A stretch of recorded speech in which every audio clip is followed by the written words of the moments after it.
Another absolutely crazy death occurred. A couple of witnesses to the Tippit killing who were problematic to make the dream scenario of the Warren Commission work. One fellow's name was Domingo Benavides, I believe, and he was standing across the street when the man who shot Tippit shot him and then started to run.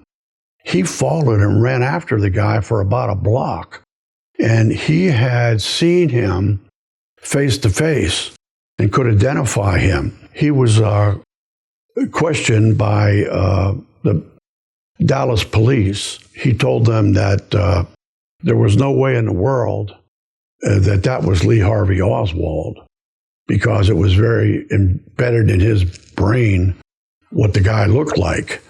And they tried talking to him, and he just was very articulate. He was somebody that people would listen to, and he was a problem. And so they set up to kill him. Now, they didn't kill him because he had a brother that looked like him, Eddie Benavides, and they killed Eddie. Mistake, a big mistake. So the information was kept out there that he did not believe it was Lee Harvey Oswald. Here's a little more to the story.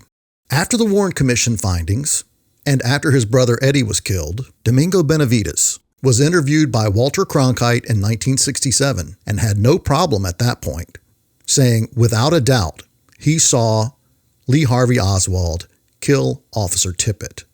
Opponents of the Warren report maintain that Officer Tippit was shot not by Oswald, but by others. Who shot Officer Tippit?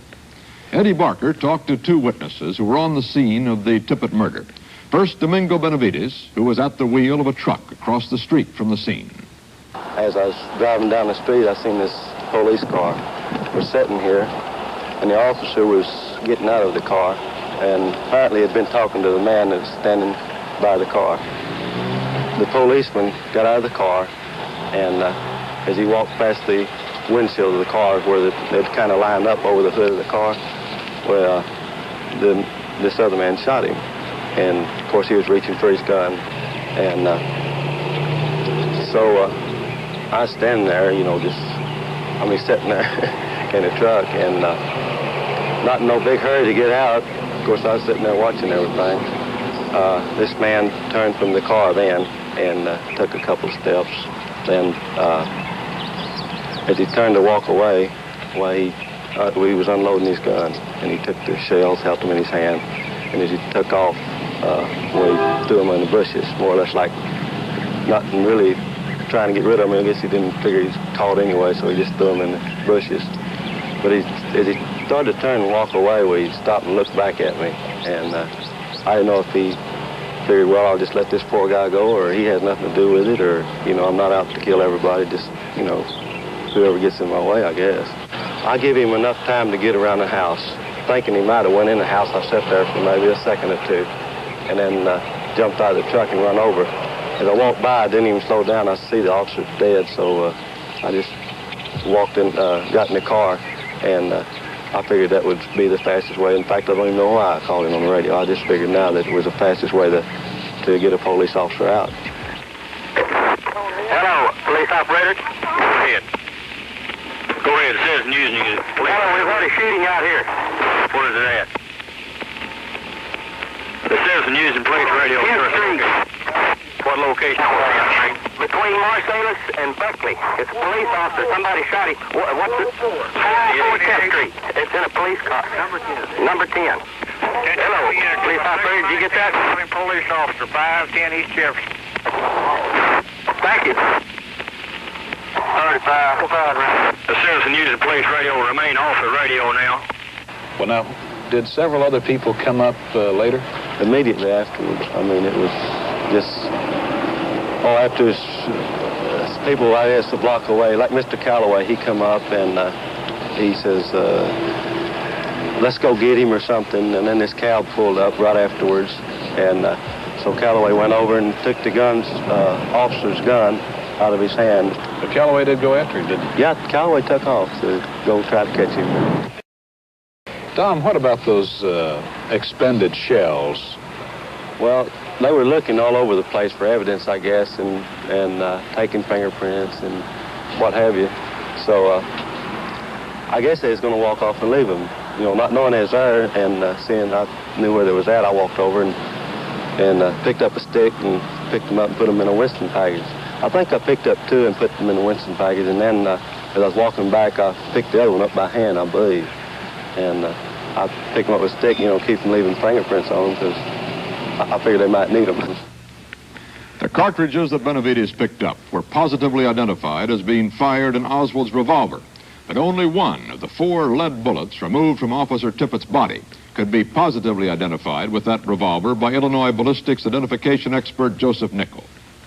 Ted Calloway went to the police station that night and made a positive identification of Oswald in a lineup, but Mr. Benavides did not do so. Eddie Barker asked him if he were sure Oswald did the shooting. Is there any doubt in your mind that Oswald was the man you had seen shoot Tippit? No, sir, there was no doubt at all, period.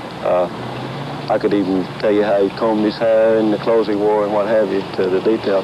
And if he had a scar on his face, I could probably tell you about it, but you don't forget things like that. The answer to this question, despite the problem of the ballistic evidence, is that Lee Harvey Oswald shot J.D. Tippit. There's not a whole lot in that story, but it's a death of somebody who was just totally innocent and not even a witness of anything. Because they wanted to be so careful to get all the buttons buttoned up. Another circumstance that had to be connected to the assassination was the death of a lady named McDonald. She was also known as Miss Mooney. She was a dancer for a couple of years for Jack Ruby in his nightclub.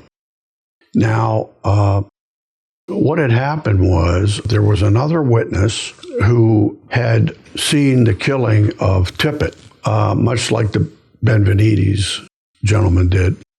And he also followed the man away for about a block and got a very good look at him. And when he was questioned, he could not identify Oswald, could not identify that man as Lee Harvey Oswald. And so he was also pressured into trying to change his testimony. And a fellow chased him and down into a basement, I believe it was, somewhere, and he couldn't get out.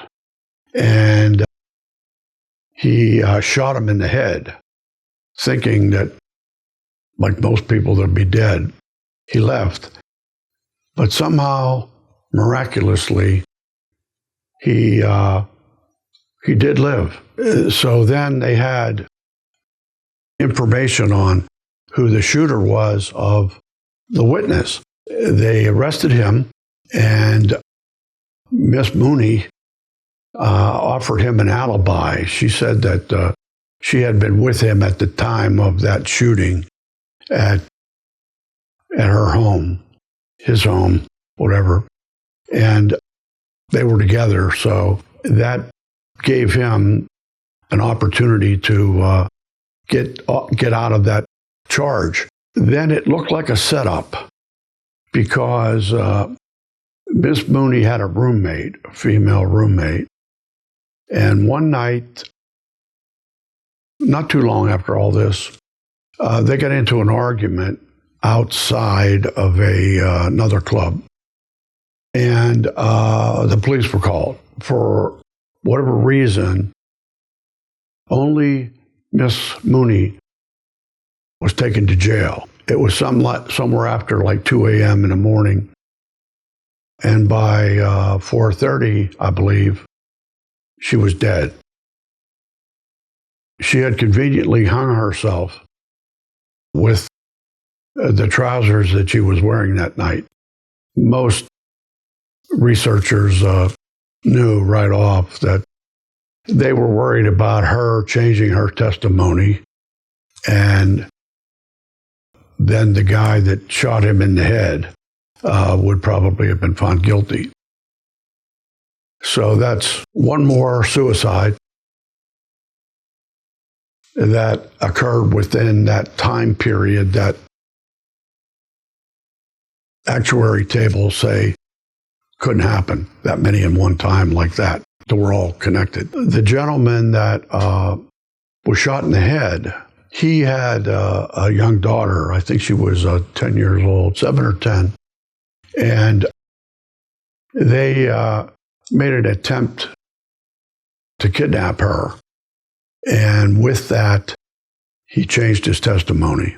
The lowest level of humanity was working, killing people. Everybody that might have something to do with this or knows something or could say something was definitely in trouble. It's really kind of sad that we live in a country where we would never believe something like that would happen. But these are all adding up. They're all one brick at a time, but they're all adding up to over 100. It's just unbelievable to consider that could all be just to cover up the government's change of office from JFK to LBJ.